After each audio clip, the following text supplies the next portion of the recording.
अच्छा, अब सबसे पहले देखते हैं कि इसमें कौन सा अकाउंट बना है। सबसे पहले तो हम ये इनकम और एक्सपेंस कर रहे हैं तो हमसे वही बनाएंगे। सबसे पहले मैं बना रहा हूँ रिपेयर्स का एक्सपेंस, सही है, रिपेयर्स का अकाउंट बना रहा हूँ।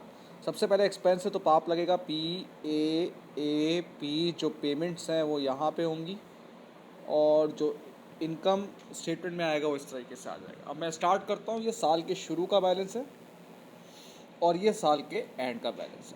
ठीक है भाई, स्टार्ट करते हैं। ओइंग मतलब अक्रूड का, ये आपको अक्रूड का ब्रॉड डाउन दिया हुआ है, ये आ गया भाई 150।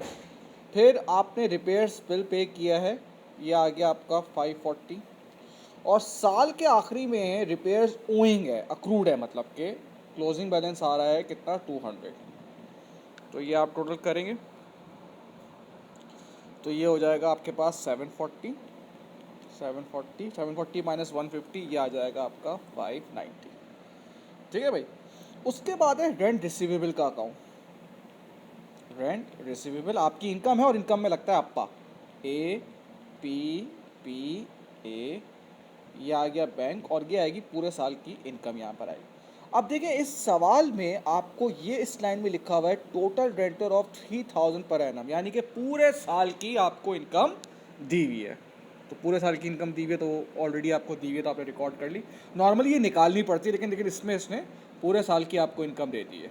चले, अब रेंट रिसीवेबल ओड, ओड मतलब अक्रूड ब्रॉड डाउन दिया हुआ है ये आपको। अक्रूड ब्रॉड डाउन इधर आएगा, कितना आएगा बेटा, 200। और आपने रिसीव कितना किया है रेंट, ये इतना रिसीव किया है 3250।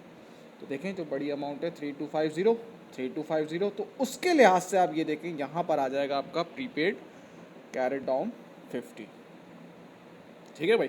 अब उसने उसने एक बैंक का अकाउंट दिया हुआ है, क्योंकि हम मोटर व्हीकल वो फ्री प्रॉपर्टी नहीं बनाएंगे, क्योंकि हम एसेट्स का नहीं कर रहे हैं, लेकिन बैंक का कर सकते हैं भाई। बैंक एसेट होता है, बैंक में जब पैसा आता है तो वो डेबिट होता है, जब जाता है तो वो क्या होता है, क्रेडिट होता है।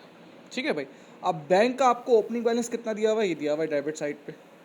अब देखें भाई, रेंट से पैसा आया 3250, फिर आपने रिपेयर्स से पैसा पे किया, पैसा गया आपके पास से,